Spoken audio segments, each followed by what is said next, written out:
Hey there, everyone. Welcome to another amazing episode of Secrets in the Saddle, All Things Cycling podcast with your host, Sylvie and cycling coach. So before we get started, I have some quick announcements. I have two, actually, and they are related to winter or cycling training skills.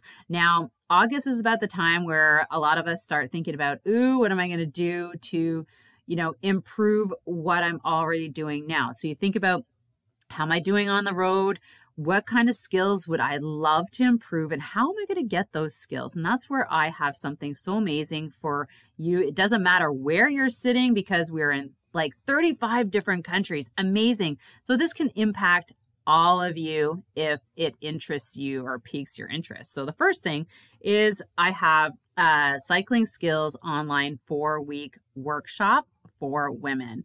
And this is where we're going to, it's only for September and October. Each week we focus on a different skill. So first we really work on what is a smooth pedal stroke and how to get more efficient. I'm going to share with you the skills and tips and my secrets about that. And then we're going to move on to hills and then speed. And then we finish it up with nutrition. And we also talk about our weight training program, which is so important for strength training to become better. With this one, it's super fun because every week we do the workshop and then I give you homework and then we have a Q&A. So you basically have me as a coach for the whole month. And that is cyclingskillspro.com. You can register now, secure your spot September or October. Then the next one is a much longer, more training, more geared towards working towards goals and really drilling in the skills that we go through in the 4-week program. Pedal stroke, then we get into the drills and it's periodized. I also help you with organizing yourself to be scheduled in your training so that you don't overdo it and you become very intentional. I just love this because a lot of people just get on the online programs and they just go for broke all the time. You have to plan it. It's an 80-20 rule, 80% endurance, 20% intensity. And if you're not getting that, you're just going to basically overtrain yourself and overdo it. So the 16-week program is dedicated to that and so much more. So this starts in November to March. So it's truly through the winter. Weight training, online program, maybe some racing, group riding. All of that is going to be part. You just join us and we'll take care of your winter training. Now go to 16weekroadcycling.ca and secure your spot. Registration is not open right now, but those who are on the VIP will get a chance to secure a spot at an early bird price. So don't wait, get on the list. All right, take care and have an amazing day. And don't forget to ride your bike. Now I'm starting to hear you better. Okay, really? Yeah. And, okay, well, this is good. Me? Can you hear? Yeah. Sorry about that. It has to be the internet connection and stuff like that. So maybe this will work. Okay. Well, this is perfect because what I can do, because usually this goes up on YouTube. What I do is, in the audio, I'll just put a whole bunch of pictures as we're talking. So what I'll do is I'll download a bunch of pictures of you and your event, and we'll just have the audio running along underneath it. Yeah, we should do this like this because okay. It was awful with the video. So yeah. Well, that's okay. Okay. I mean, we can only expect so much, when we're trying to connect overseas, but okay. So Toni, thank you so much. I'm glad I got a little glimpse of you. Yeah. Thanks for having me. This is really nice. You're welcome. Thank you everybody for coming out for another amazing episode of Secrets in the Saddle, All Things Cycling podcast with your host, Sylvie. And we have a really fascinating guy. His name is Toni Lund from Finland. And he has an amazing story and about ultra cycling. Now he was referred to me by give a big shout out to Mika Simola from Finland. He referred Toni to me. And here's the cool thing about this particular episode. We weren't able to do the video. So if you go to the YouTube channel, you'll be able to see some pretty cool pictures that are going to go along with the audio from Toni's adventure cycling races. So go check that out, or listen to the audio, or watch the video with the audio. But I just want to thank Toni for coming out. And before we bring him out and get him into all the deep stuff about racing ultras, first, please make sure that you follow both of us on social media, and make sure that you are subscribed to the podcast.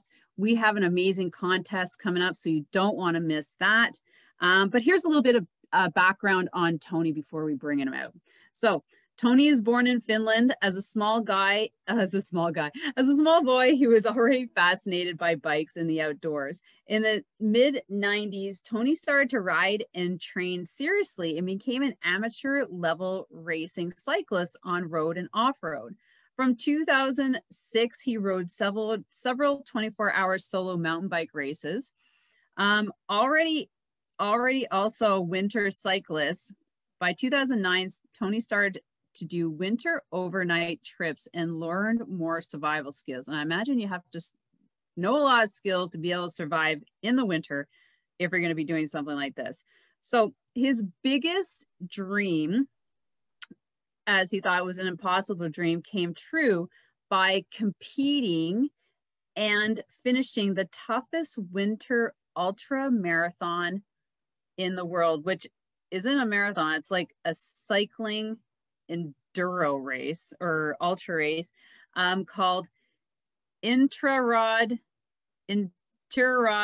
Trail Invitational in Alaska, which is 350 miles. He did that one in 2015, and then he did the second race that they have, which is 1,000 miles in 2018 in Norman under the framed burled arch, both times being the first one to compete from Finland. Welcome, Toni, to the podcast. Oh, thank you. Thank you very much. Thanks for having me. I'm so excited to have you here. It's so weird talking, not being able to see you, but this is what it is. And we're going to have amazing interview here. So Toni, before we get right into, there's two things that we're going to be talking about. Now, Toni is a professional bike mechanic. And I asked him, before we get into all the juicy stuff about the racing and his ultra riding, is that after we hear about his starting in cycling, we're going to touch, I want to know a little bit about how things are going in Finland right now with regard to pandemic. So, and then we're going to get into the juicy stuff. So, but Toni, how did you get into cycling? Give us the background. Well, it started when I was a small boy, and I was, from that really early age, I was really fascinated about bikes, and of course I just loved to bike everywhere, and but then I slightly lost the interest when I was a teenage. Well, not very surprising, but actually I was still, all the time I was really interested about cycling, and about the same time, actually, I started to follow professional cycling from Eurosport, the TV channel. You know, all the big races, Tour de France, Giro d'Italia, and all these classic professional races. And I was really fascinated about that, and especially road cycling. And I just, when I was I started quite late. but I just wanted to see how well I could do as a road cyclist or cyclist, just a cyclist. So I started to train really seriously and started to race here in Finland.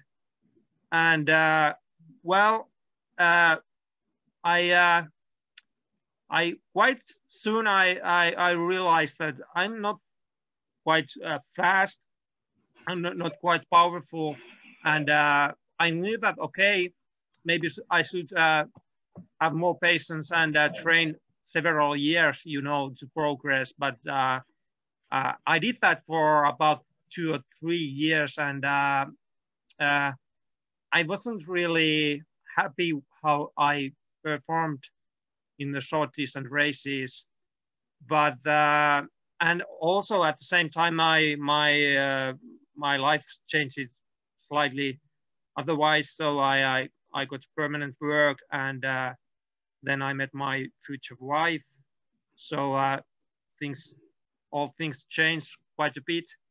And but then I've been always, really interesting to know everything about something like from cycling. And I read some newspaper stories, from cycling magazines about 24-hour races, and that was when I read about those. I was immediately I was really interested about those, and so I wanted to try them. And later, I actually tried that, and that really changed me because I figured out that the long distances and like 24-hour races, they were the right thing for me. I was doing quite well in them. So in short, that is my story, how I started to ride bikes. So you found that the longer distance stuff was more in tune to you than racing in a peloton? Oh yes. So safer too. That's yeah. It's very different, to ride in a peloton or so distant races. I liked really much about the time trials, but again, I didn't find myself quite fast, and I didn't have that, that power what you need for those kind of races. But when I did first 24-hour race, that was really it really changed things, because there is so much mental things going on. So and the longer the event is, more mental it is actually. So when we get into the long winter races and Alaska, it's actually it's all in your head. That is what counts over there. Yeah. So and that's definitely something I'm going to be asking about, because it's I imagine that's what keeps you going for the amount of days that you need to complete one of those events. Yeah. So that's where your I would say your superpower is being able to ride by yourself for that amount of time and be okay with it. Yeah, I really like to be alone and ride alone and be with myself, So because that's the place where I kind of want to be, because then you are just facing all the all the obstacles. You are facing them alone, and you have to figure it out all by yourself, and there is no one to help you. and I really like that. And I think it's not for everyone, but it works for me. Yeah.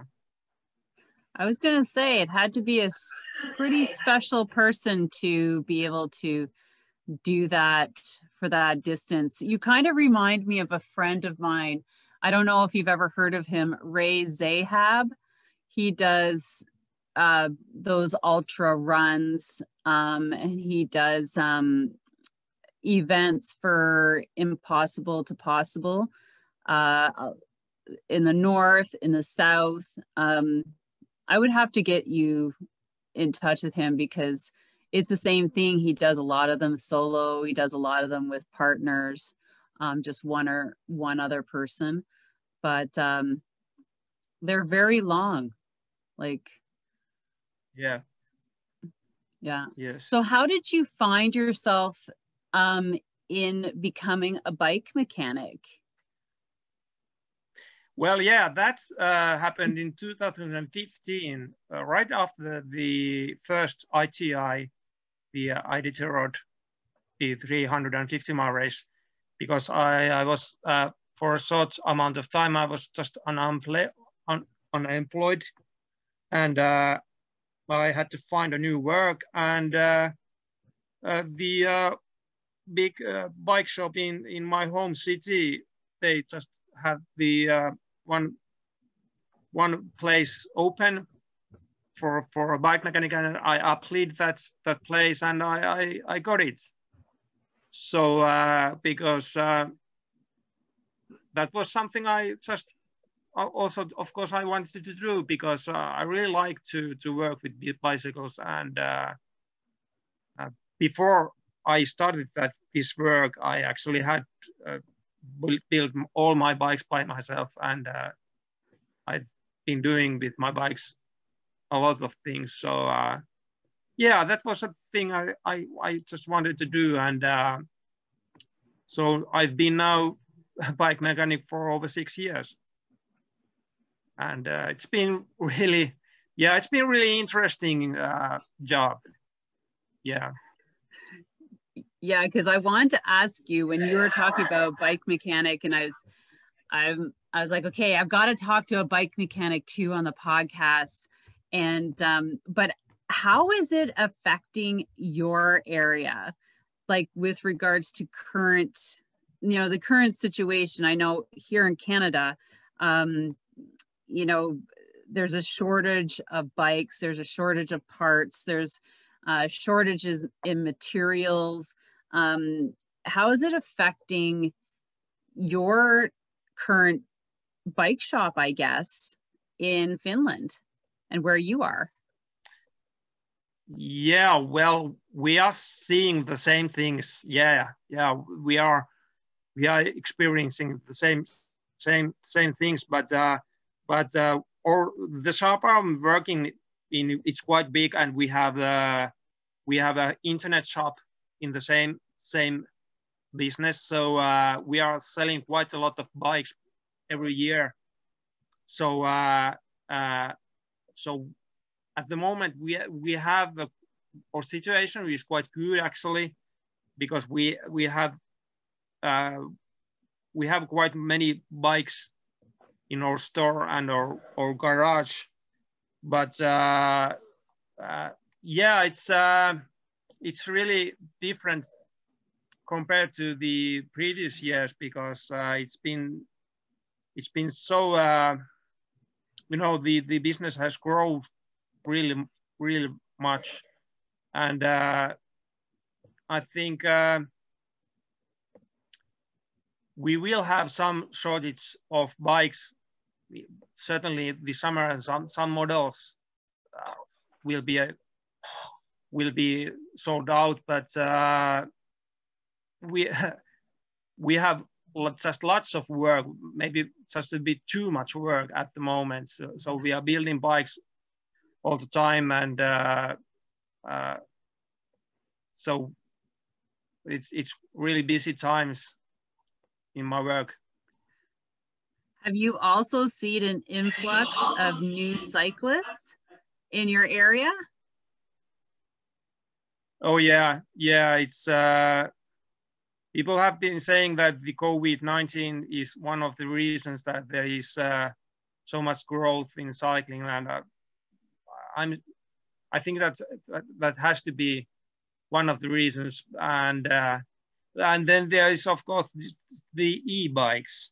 So that's the other thing. But yeah, but well, uh, it's of course it's a good for business, and but it's, of course it's not my thing. But I can understand the the kind of idea behind that. But of course, for if you want to exercise and train and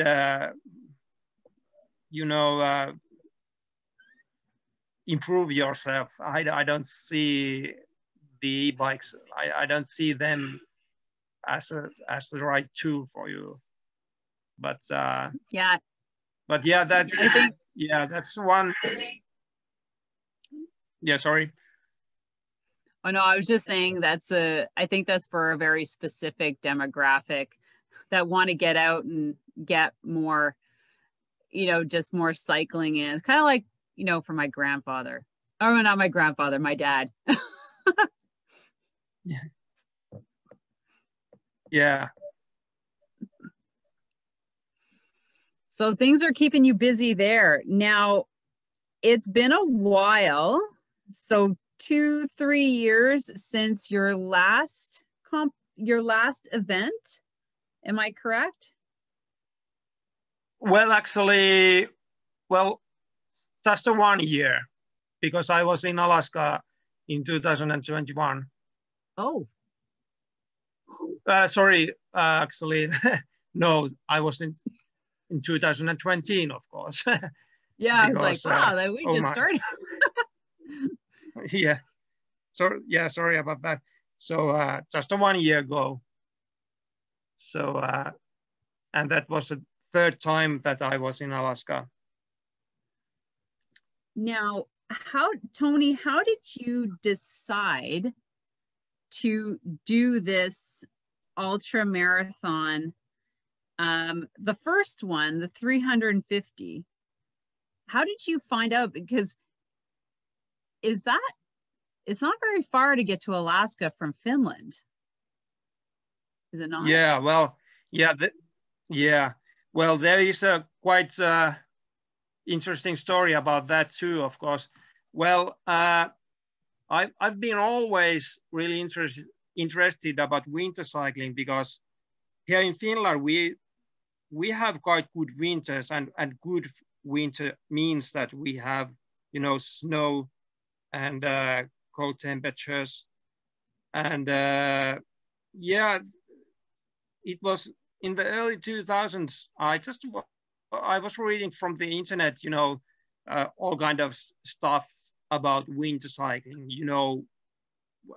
how to dress for sub-zero temperatures or below freezing temperatures, and study tires, and how to keep your hands and your feet warm, and things like that. And then I suddenly found about this race in Alaska.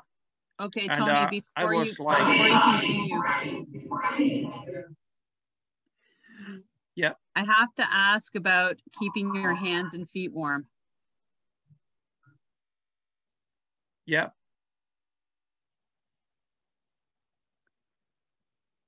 I have to ask about keeping your hands and feet warm. How do you do it? Yeah. Well, you have to have really good boots for your feet, and several socks, and the boots have to be oversized. And your hands, well, the best thing I found out is, and it's really popular for winter cyclists, is a thing called pokies. They are kind of large mittens that goes over your handlebars. So those work really well. I have seen those. Yeah. And I actually had a pair of those that I used to use for paddling. Same thing. And I used to put them on my handlebars when I used to race. And then I started seeing them on bikes, but kind of fashioned differently. So I was like, yeah, they're called pogies for paddling. Yeah. Yeah. They're great. Yeah. So yeah, that's how I keep my hands and feet warm. So, but yeah, I was telling about this race in Alaska, and there was a couple of stories that I read, and I was thinking that, oh, this is really something, you know. Really, of course, I was really fascinated about it, but I thought that, okay, that is really far away from Finland, and it's especially the 1,000 miles to Nome. I thought that, okay, that is simply impossible, because actually the race had different name back in the late 90s. It was called the Iditarod Impossible, because it was, yeah, it was deemed to be impossible to do. So I thought, well, there is lots of interesting things in this world, but that is probably something that is not for me. I thought that, okay, yeah. But okay, when we started to have fat bikes in the 2010 and from there, and I bought my own first fat bike actually directly from Alaska, because the fat bikes, they are born in this race. They were born in this race. So when I got my first fat bike, we had the quite soon after that we had a shorter winter race here in Finland called Rovaniemi, 150 kilometers. So it's almost 100 miles. So that is a qualifying race for the Iditarod race. Ooh. And yeah, so I did that one 2 times in 2013 and 2014. And 2014, actually, I was really close to win that race. I just missed a turn in the end on the river, and one guy just passed me in the last 2 kilometers, and I lost that race by 1 minute. Oh, that's... But yeah, that was really heartbreaking. But anyway, I got the qualifying for the Iditarod 350 mile race, and the next year I was there, and yeah, well, that was really amazing, because that was already that shorter 350 mile race in Alaska. It was something that I just dreamed of, and it was quite interesting race, because usually there is quite a lot of snow in Alaska, but that winter, that was really different. There was not much snow. There was a lot of ice, and the trail was super fast. So actually, yeah, the man who won it, he did a course record. He rode in 1 day, 18 hours and some 30 minutes, and it was really fast race. But the backcountry it's amazing. It's really amazing place. So and yeah, the weather was actually quite good actually. So there wasn't any big storms and no snowfall during the race. So, but anyway, it was really great experience, and I did quite well. I finished 8th place, and I was the best European too. So yeah, I was quite happy with that. Wow, congratulations. Now, how many people actually start this race? Like, this was the 350 mile that you're talking about, the first one you did, right? Yeah. It's about 50 to 60 people can start the race, and as the name implies that it's invitational, so the race directors, they choose the people who can compete in this race. So you send application for them, and they review that application, because you have to have enough experience about winter traveling and winter conditions. And this is really important, because you are almost completely unsupported in that race. You have to have all survival gear. That means you have to have a stove to melt snow for drinking water.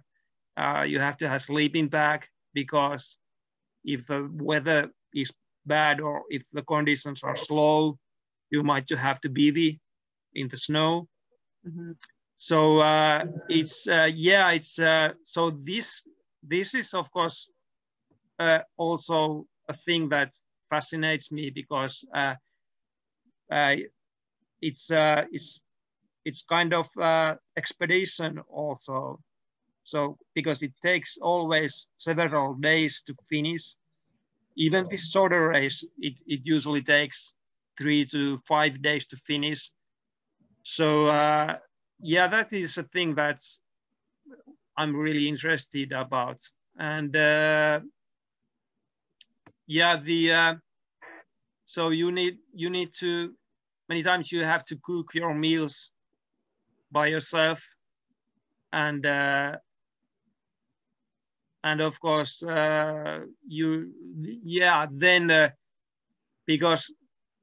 because the weather is so unpredictable and it can change really fast. So it's all of a sudden you can have a blizzard, or so the conditions can change really fast, and then you might have to push your bike. So it's not about all the time cycling. You have to be prepared to push your bike quite long distances. And that makes this race really different to other races.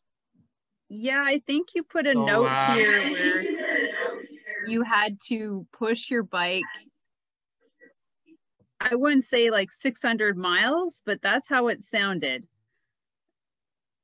Yeah, that was the 1,000-mile race in 2018, and yeah, that's the race where I think I pushed my bike about 600 miles, because that was complete opposite to this short race. There was lots of snow. There was new snow fall from the sky almost every day. We had several blizzards, and yeah, it was really tough conditions.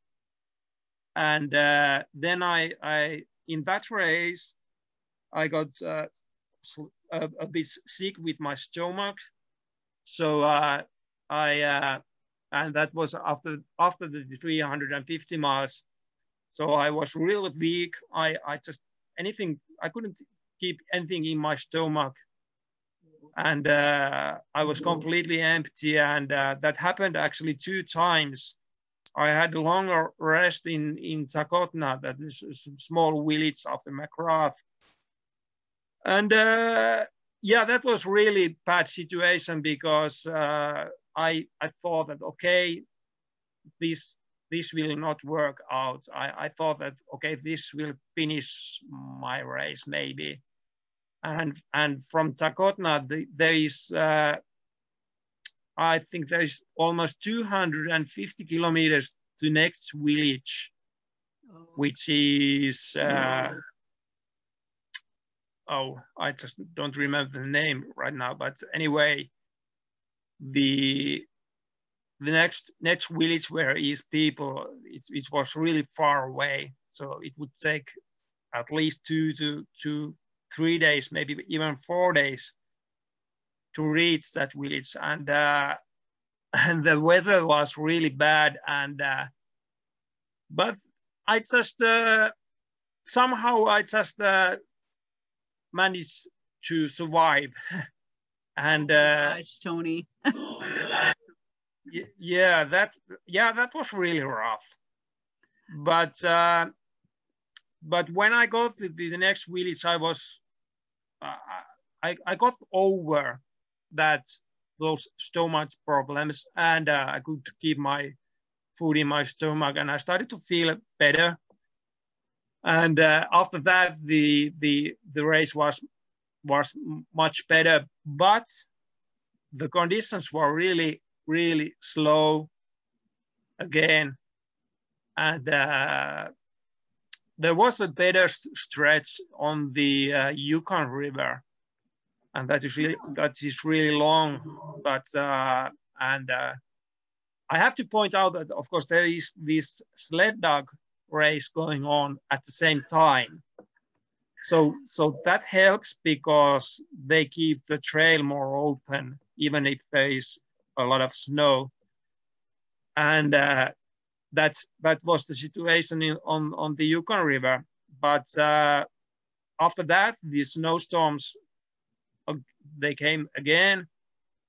And in the end, actually, there was no trail. And there is really, really dangerous stretch from Saktulik to Koyak. It's across sea ice. And there was a really terrible ground blizzard going on when I was going through that stretch. And there was a couple of other races with me, actually. We were in a small group. But on that sea ice, I couldn't keep the same pace. So quite soon, actually, I was alone. And the temperature was slightly below -20 Celsius. And the wind speed was terrible. So, you know, the wind chill, it was -40. So in those conditions, there is no room for mistakes. And I knew that, okay, this is serious. I mean, it was kind of life-threatening situation. You just had to keep going on. And because the ground blizzard, the trail was, you know, it was kind of obliterated. You couldn't ride only some short distance you could ride. So it was more efficient to push my bike. So I did that for 21 hours. And I had to, you know, keep moving, eat and drink really fast, so that I was always, when I stopped, I had to, you know, turn around so that the wind was behind my back, because the blizzard, it was so terrible. And I literally kept telling myself, don't make any mistakes, because otherwise you will be dead. So it's like being on Everest. Yeah, yeah, I think quite close to that. So and it was so quite a long distance, you know, to push 21 hours. of course, okay, I have the previous experience up from those 24-hour races. So I knew, okay, I can do this. And of course, okay, I was tired in the end.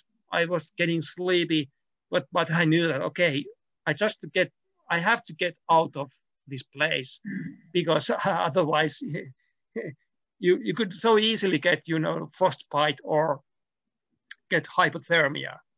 Yeah. So it was really important that you move efficiently, drink and eat, and just move forward. And yeah, that was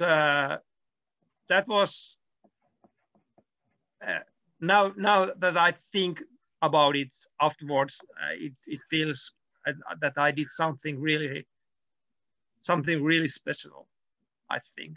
Yeah. I think so too. And I have some questions. So I'm going to give them all to you at the same time because of the feedback.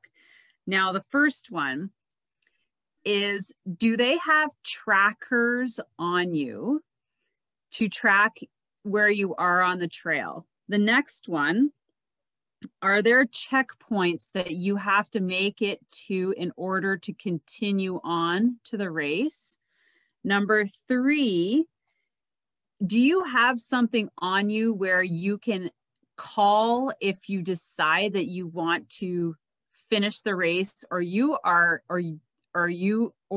have to finish the race? Like if you land at those little villages, you can either like decide to finish your race there, or if you continue on, you have to make it to the next one. What are the kind of the logistics around some of these races? Because I've done like 8-day races, like adventure races, not like that, but it's multi-discipline. But there are checkpoints and there are like cutoffs. So if you don't make it to a certain point by a certain day, then you cannot continue on. So do they have certain things like that in place? Like, do you have a tracker on you? Do you have to check in? Yeah. And do you have like a distress? Yes. Yeah, we have trackers from 2015. That was the first year when we had trackers, and we used the trackleaders.com, that service. And it's really nice because all people can follow the race from that website. So you see those small dots moving on the map, so you can follow the race. That's quite exciting, actually. It is. So where's he going? Oh yeah, and of course there is also this safety element to that, but we actually we don't have the option to push the alarm button. We don't have that, right? Because the reason is that it's so remote, the place. All those stretches between the villages, they are so long and so difficult to travel, that this is the thing about this race, that you need the experience to go there. You just can't. And that's the one thing with me, because all these things, they didn't happen, overnight. I just, I just progressed step by step. I went from long distance to longer distance, and before you can do the 1,000 miles, you have to finish the 350 miles. Yeah. So, and yeah, we have the checkpoints. There are more checkpoints in the 350-mile race, and those checkpoints, actually, they are put there by the organizer. So you have some food in those checkpoints. But in the 1,000-mile race, the small villages, they are the checkpoints, and you send your food and other you know, expendable things like batteries, you send them by mail to those villages. Oh, wow. And yeah, so you don't have any other support, just the mail. Well, there are small stores in the villages, but anyway, because you need quite a lot of food, you have to mail them before the race, and then you go there and you pick them up. So yeah, and then there was the third question. Oh, I think you answered that one. That was the call for help. Okay, I have another set of questions. Okay. You ready? Okay, so when you're in the village, I know that that's a checkpoint. Can you stay there overnight and sleep in a bed? Can you go to a restaurant, or is it simply a place that you go and stop, get your stuff, repack, maybe change your clothes? And can you choose to use a bike or cross-country skis? Because of conditions, like you said, the first race, one of the races was really unusual. There's no snow, so it was super fast. Can you make a choice between using cross-country skis or a fat bike? Oh yeah. The first question was, can you sleep on the villages? Yes, you can. Usually you do that. There are small schools where you can sleep and be overnight. And then there are a couple of places where there is a bed and breakfast type places, but usually they are just schools. And yeah, it's quite important that you can take some rest in the schools and dry your gear, because in the wintertime there is always a certain amount of moisture in your gear. So it's really important that you can dry them. There are also some safety cabins or shelter cabins on the trail with you know, wood stove, so you can dry your clothes and your gear on those cabins. But yeah, and then yeah, this race is also for cross-country skis, and you can also do it on foot. So oh there my are gosh. always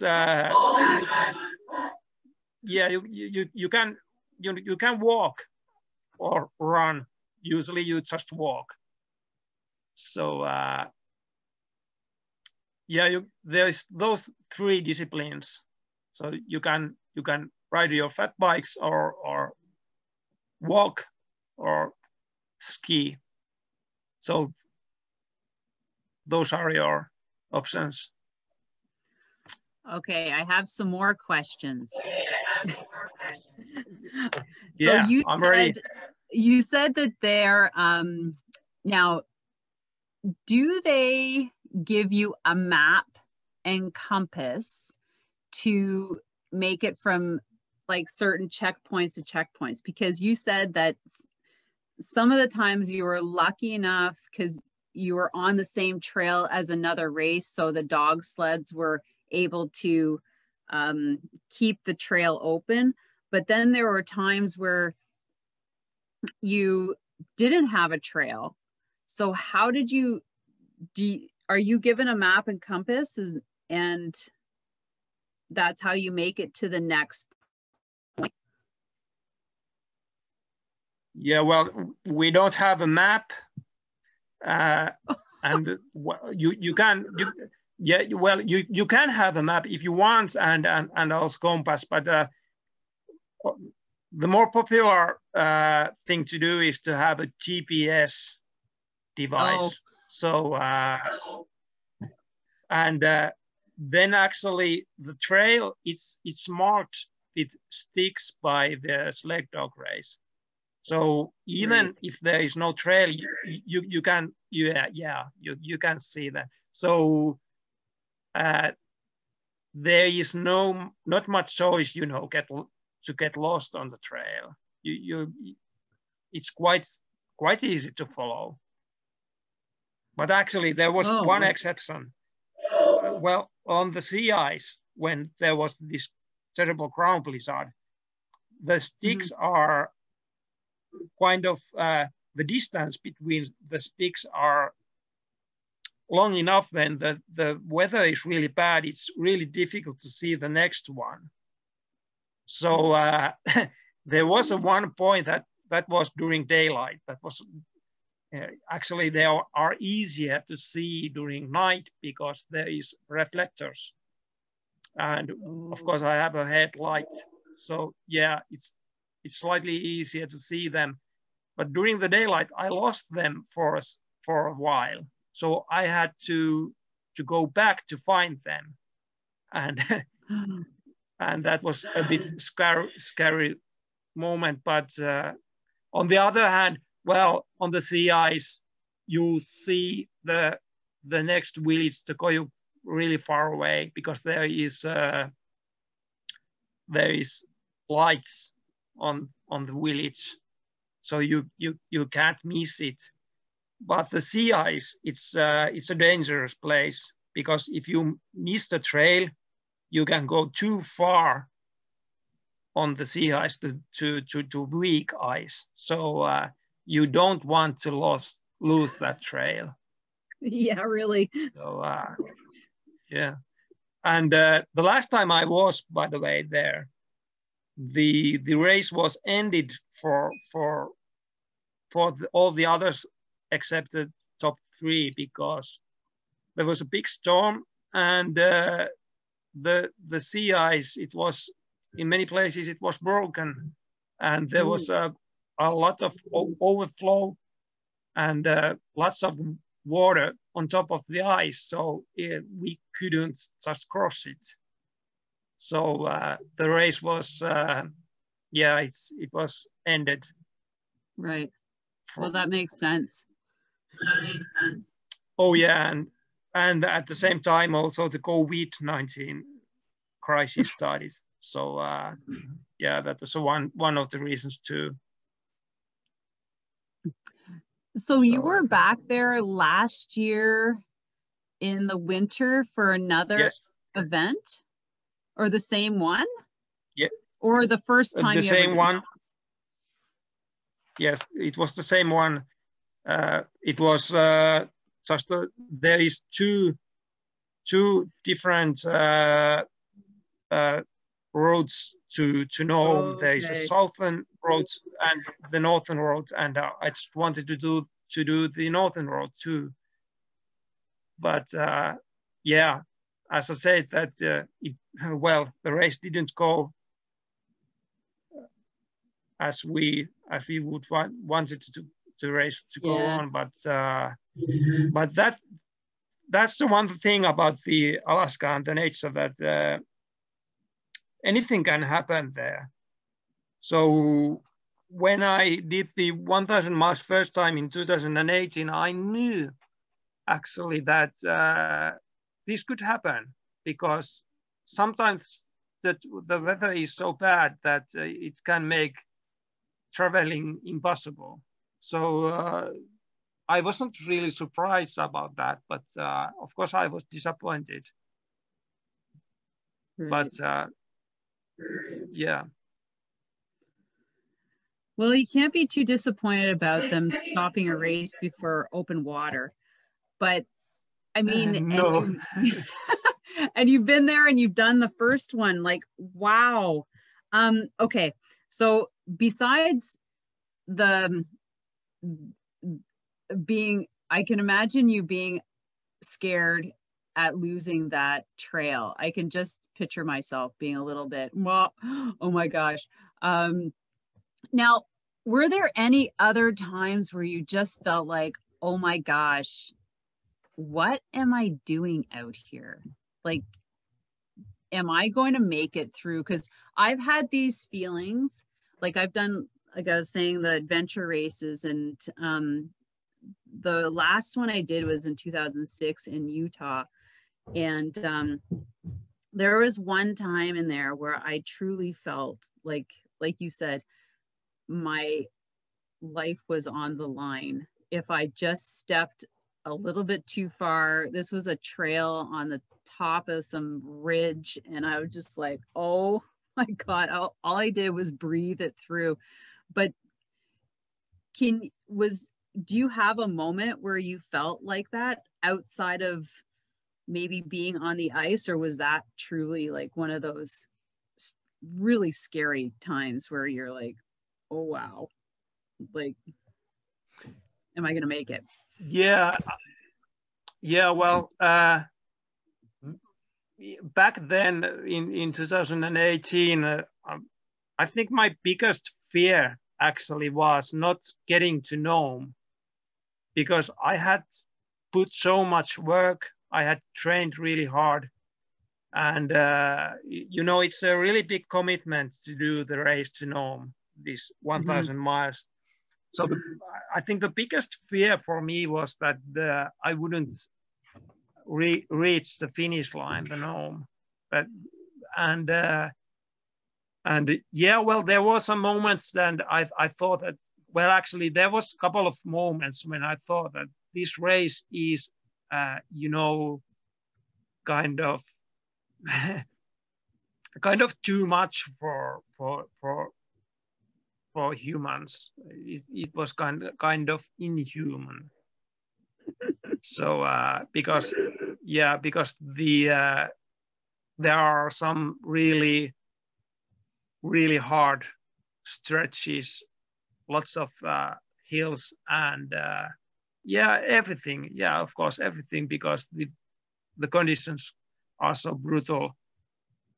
But no, I just wanted to get to Nome, and when I was there, I was so happy, and the thing is that you learn so much about yourself, and you learn so much about traveling long distances, and so there was no wondering what I am doing here. I really wanted to finish the race, to get to the finish line. But the last time, actually, well, I had some problems with my health. I had before the race, I actually had broke my elbow in a biking accident.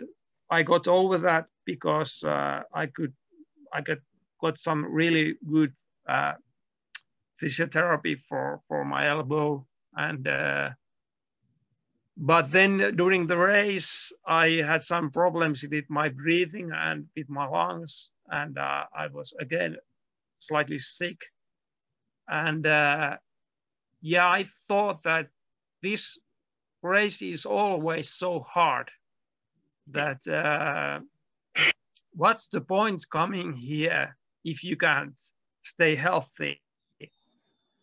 But actually, it's quite typical for many races that you will get sick or something like that, and you just have to get over that.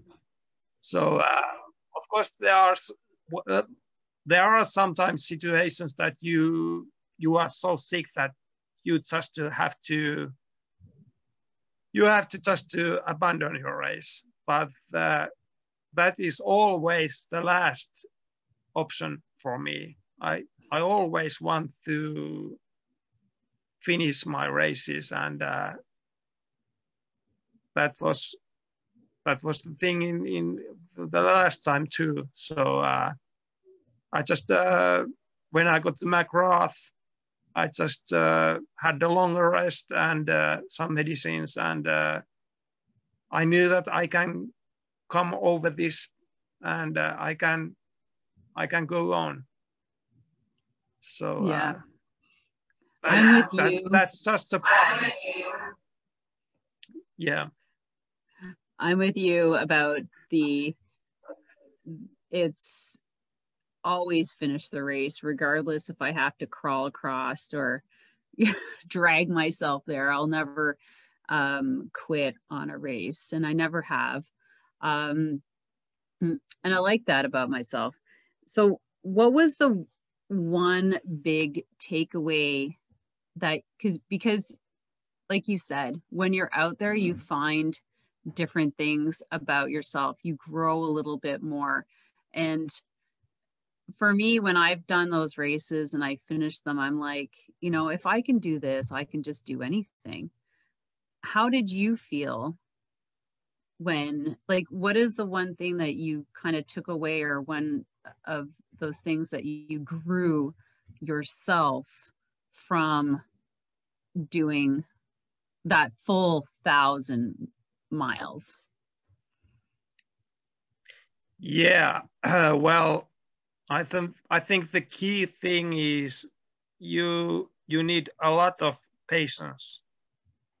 So you have to, even when you feel like everything is against you, you have to believe in yourself. So and there is no room for negative thoughts. So I think those are the things I've learned there. So yeah, I think those are great takeaways.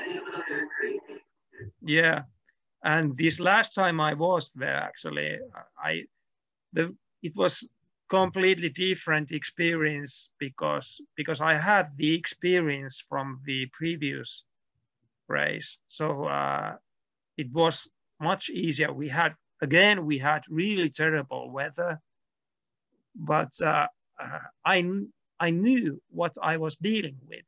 So it was much easier. I had the experience, what I needed. And also I was having more fun, actually, because the first time, the 1,000 miles, that was really, yeah, it was more survival. But this last time was actually, it was it was more fun. And the reason that I went back, I wanted to see that what I have learned. I wanted to see if I can improve and what I can do better, because there is lots of small things that when they are happening many times over that long distance, there is a lot of you can improve. So yeah, and I was quite happy with although I was sick again, but other than that, I was doing much better than the first time. So yeah, so that's the reason I wanted to go back again. And if I could, I would go back even again. But the problem is that it's yeah. No, sorry. Well, this is just leading right into the last question is, what is the next step now that, well, kind of COVID is still here, but it's, I don't know, things are changing. People are doing things differently. What is the next step for you? And is there an event out there that you're going to tackle? Yeah, I've been thinking about that a lot because, well, as a winter cyclist, and about, if we talk about winter races, this is the biggest one. So there is nothing more challenging than this. So I'm still thinking about, I love this race, and I just, if I could actually go there at least one more time. But it's a big commitment, and it you know, it takes a lot of time and money. So it's not something that I'm thinking about right now. I'm not going next year, but I kind of hope that I could still go there. But there are some other long distance races, or some own challenges. You know, you could do some before the first 1,000-mile race, I rode across Finland with my road bike, and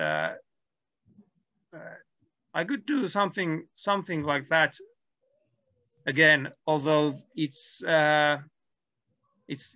not that hard compared to Alaska, but something, you know, I still have some time. I'm not too old, you know, to try these slightly shorter distances where you really want to know if you have some speed left. And so actually this summer, this is something I've been thinking about for a long time. I will ride 24 hours with my road bike, and I just want to see what kind of distance I can travel in 24 hours with my road bike.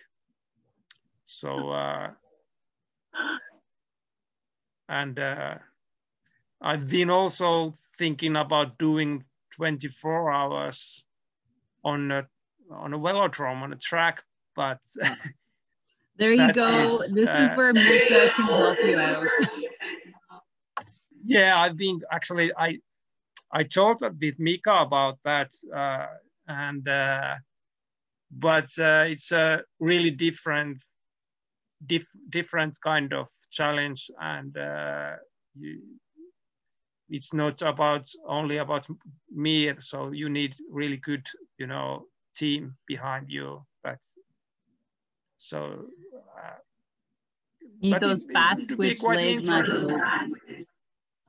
Yeah. So but I have to see what I do next. But yeah, I still think that the Alaska and the winter racing and the fat biking, I think it's the thing that suits me best. Mm-hmm. So, well, Toni, this has been amazing, and I've loved the adventure because it's just fascinating hearing from people who do big, epic races or events like this, like just the things that go through your mind, and you know, the adventure of the whole thing. I want to thank you so much for taking the time to share this with us.